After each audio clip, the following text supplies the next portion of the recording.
Let's go. There's a lot pa din Sa farm.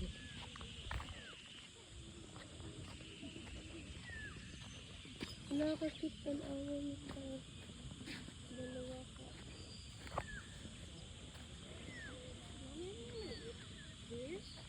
Saan?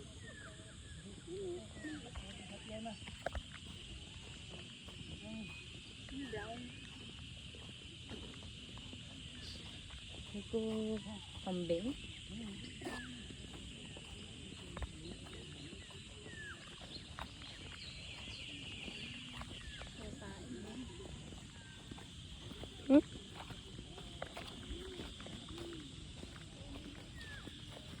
Yung black na tipak-tipak, kain nila yun.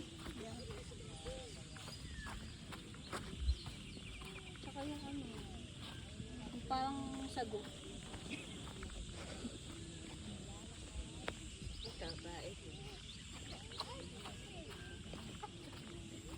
Migo, tumingin ka sa dinadaanan mo ha. Dito oh. Pili ka ng ano. Pili ka ng tayong pagbabaksakan. Yung malaki o yung maliit.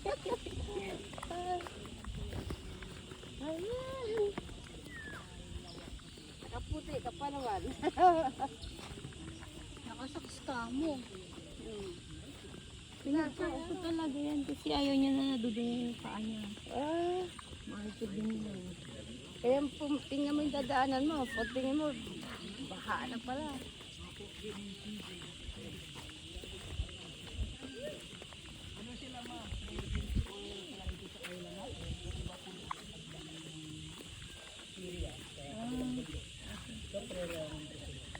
Ito, hintayin po natin yung makasama po natin.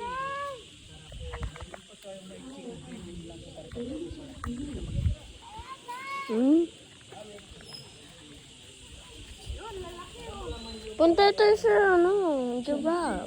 Papakain kita dun, Migo. May briefing nga daw. Kailan po kung magtanong lang po kayo para kaya natin sagutin, sagutin po natin. Sa Manila, walang Sa Manila so dati mayroon. Kaya lang po, nabalitaan din po natin yung sa Manila so nag-iisa na lang kagad, nakakain pa ng plastic, so dahilan, yun ang sinamatay. Yun po.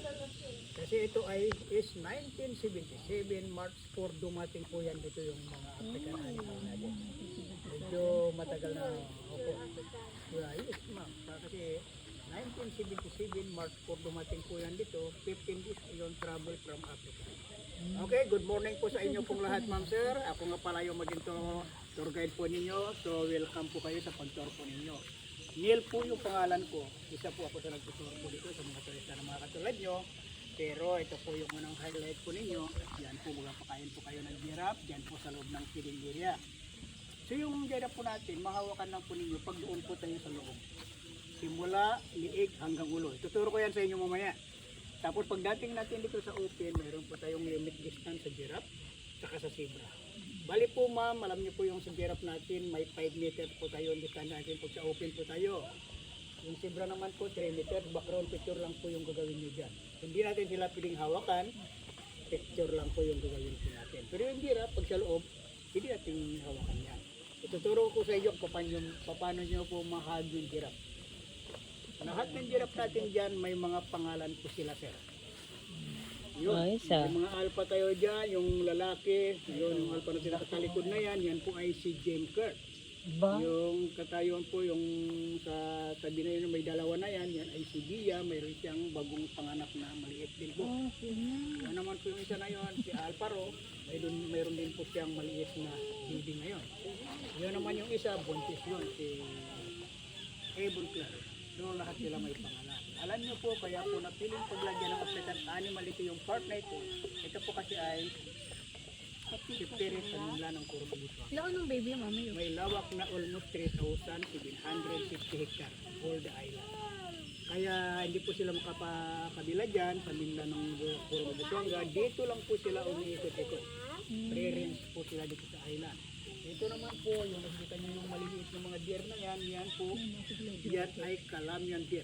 They call it pusa. It's only here in the Palawan animal po yan. Dito lang po yan matatagpuan sa Calamian group of island. sa ibang part ng Palawan. Saan galing yan, sir? Dito po, dito lang Dito yan. siya Opo, ano? dito lang po yan. Yung lalaking deer po natin, mayroon silang sungay. Yung limang sungay. Yan. Marami yan. Kasi tumutubo na rin po yung mga damo natin, kaya po dito na po sila intact na sila yan. Almost 100 plus yan. At saka mabilis lang dumami yan kasi po yan ay 3 months lang po ang kanilang gestation period po nila. Siyempre na medyo matagal-tagal. 1 year po yan yung kanilang.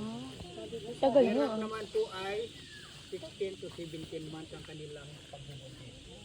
Yung buhay naman po nila, sinong sibra, 25 to 30 yung kanilang. Ayan po. Makain din yan, sir. Saan po? Yung dyan po. Yung 25 diba? Alam niyo po 25 years to 30 years. very important yan kasi. Sa Africa yan, kinakain ng mga tao doon. Opo, pero dito Yung bawal. gestation nila, pagbubuntis nila, Yung kalito sa, opo, bawal po kakanin yung yan. buhay yung sinasabi, May kung iba namumatay po tayo na yan, tinutuloy. kasi baka maisyuhan tayo pag kumain po tayo niya. Pero kinakain ho talaga yan? Actually, kinakain talaga yan. Anong lasa? Imported nga po yan, ma. Ano yung kinakain?